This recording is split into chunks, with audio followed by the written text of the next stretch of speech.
This little animated intro I did has been seen over 11 million times here on YouTube now. Just so happens it makes a pretty cool t-shirt, which you can get right down here below in my new YouTube t-shirt shop, or go to ThinkerThunker.com. Check it out.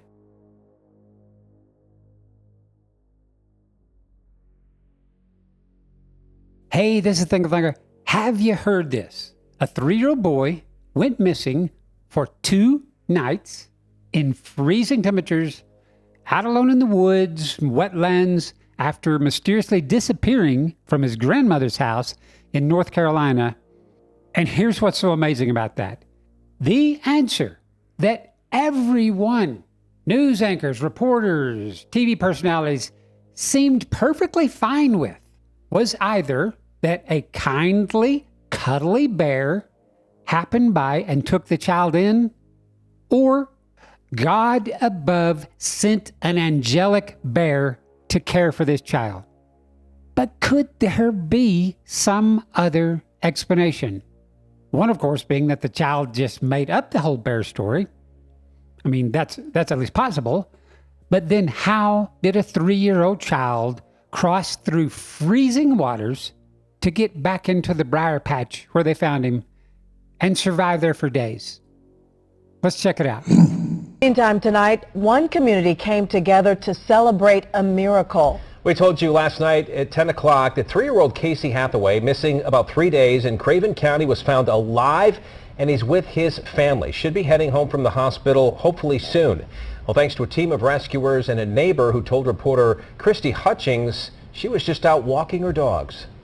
When Linda Fraker took her 3 dogs on a walk last night, she had no idea she was about to be an integral part of 3-year-old Casey Hathaway's rescue. But she was. I just heard a small cry. It was really faint, you know what I'm saying? And I wasn't really even sure if it was a cry because, like I said, they were searching for him on the other side of the woods, and I can actually hear them calling his name. Linda decided to put the dogs in the house and go back to where she heard that cry. Come back out, and I listened again, and I heard it again. She ran over to a deputy. He checked it out. There was something coming from the woods. Linda says within minutes they heard Casey was found and he was alive. When you hear he's talking, he's okay. That was, as long as he's talking, he's alive. So that's all I needed to hear. Linda says there's only one explanation for why Casey is here today. I know that God was looking out for that kid. There's no doubt in my mind that God was looking out for that baby. Okay, so what struck me the most odd about this story, apart from the story itself, is that everybody, including award-winning journalists, reporters, TV show hosts, they all supported the theory that God sent some angelic bear to be with and save this child. Or they believed that some cute, cuddly Disney bear playing a banjo or whatever just happened by and hung out with his child until he was rescued. These are critical thinkers, educated people believing this. Across the board, no questions asked.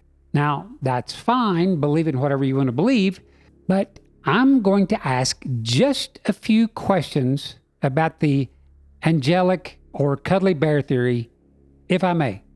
Because had this been a Bigfoot Saves Child story, all those same award-winning professionals would have been mocking and laughing at this story and demanding proof, or more than likely never would have even covered the story at all.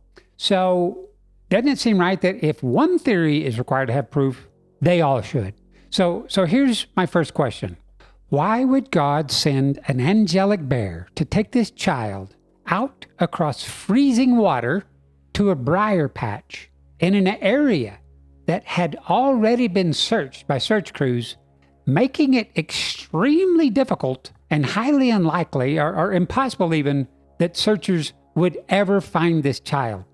Because the story is, well after this area had been covered, a woman walking her dogs heard a child out into the woods. She notified authorities, and then a rescuer returned to the area, heard the child himself, and waded out through some freezing water and rescued the child. So the angelic bear did not save this child. or didn't lead it home or anything miraculous. If anything, the angelic bear made it more difficult for the child to be saved. Now, not to be irreverent, but why would God take this child further away from its parents and safety? And of course, the only answer for that is God works in mysterious ways, right? And boy, I would have to agree with that, because that's pretty mysterious, sending an angelic bear to essentially abduct the child and carry it off further into the woods. Another question, is this angelic bear theory really a thing? Are bears known to save toddlers they find in the woods? After doing a little research, I found, for one, there are no angelic bears in the Bible sent to do God's good work. None. There was an instance of 2 bears mauling 42 boys in the Bible. That's in the book of Kings, if you're interested. But the angelic bear theory isn't looking too good. I also couldn't find any videos of angelic or kindly bears saving human children, or any humans for that matter, anywhere at any time.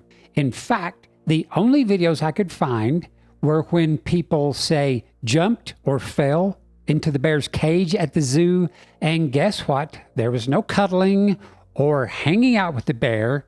These poor people, like those boys in the Bible, got severely mauled by the bear.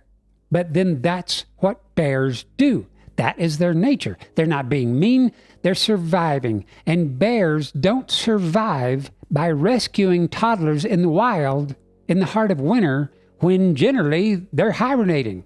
They just don't. But the thing that I find most interesting about all this is that this boy in North Carolina, this isn't an isolated occurrence. There are numerous stories of what we'll just call big furry things saving or even abducting children. Then after a few days or even weeks after tending to the child and feeding it berries or whatever, these big furry things take the children back to the spot that search crews had already covered, and then the child or children are rescued. And it's almost always the exact same story. Once the child is found, they're most always missing shoes and or clothing, and somehow miraculously survived freezing temperatures, feeding and fending for themselves, and sometimes crossing great distances, even climbing up mountains, something that would be impossible for a child to do. And almost always, shortly after the child goes missing, some terrible storm blows in and thwarts any efforts of finding it, which happened here in this case. And the most frustrating part is these children are never able to explain their encounters, even years later.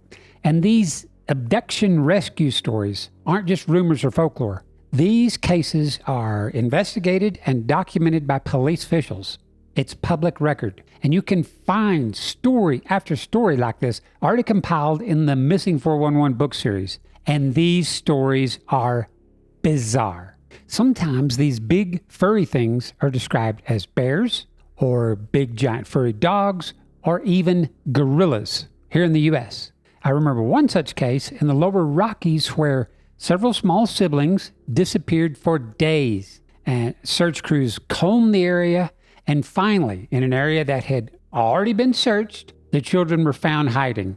And when asked, why didn't you answer our calls? Didn't you hear us? The children said yes, but we were afraid the gorillas would get us. There are no gorillas in the Rockies or Sangre de Cristo Mountains or in the U.S.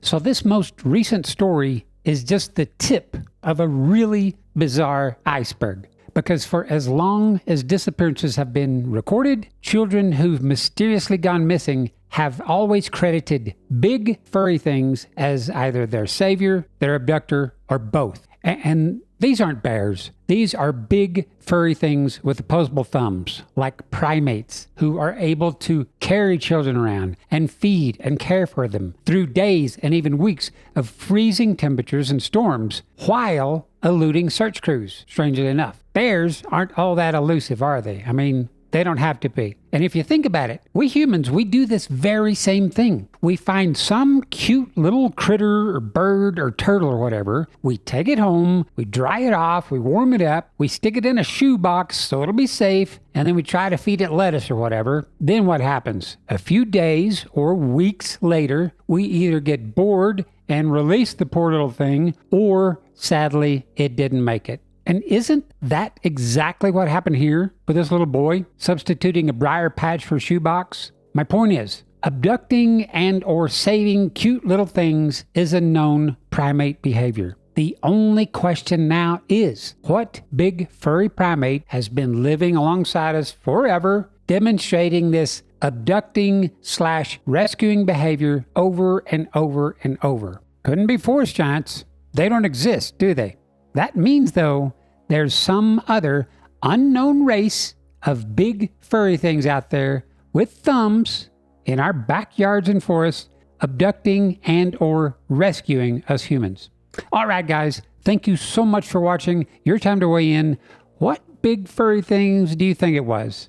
Or do all toddlers who miraculously survive freezing temperatures for days or weeks also fantasize about big furry saviors rescuing them? Hey, please pick up your ThinkerThunker t-shirt down below. And thank you so much to all of you who already have. I appreciate you so very much. Special thanks as always to the most generous people on the planet, my patrons over at patreon.com. You can be one too for $1 a month. They helped make this video and all new videos possible. And please let YouTube know you want more of my videos by subscribing, liking, and sharing my videos with friends online. All right, everybody, take care and watch out for those big furry guys. Don't take your eyes off of each other for 1 second when you're out and about or when you're in your own yard. See ya.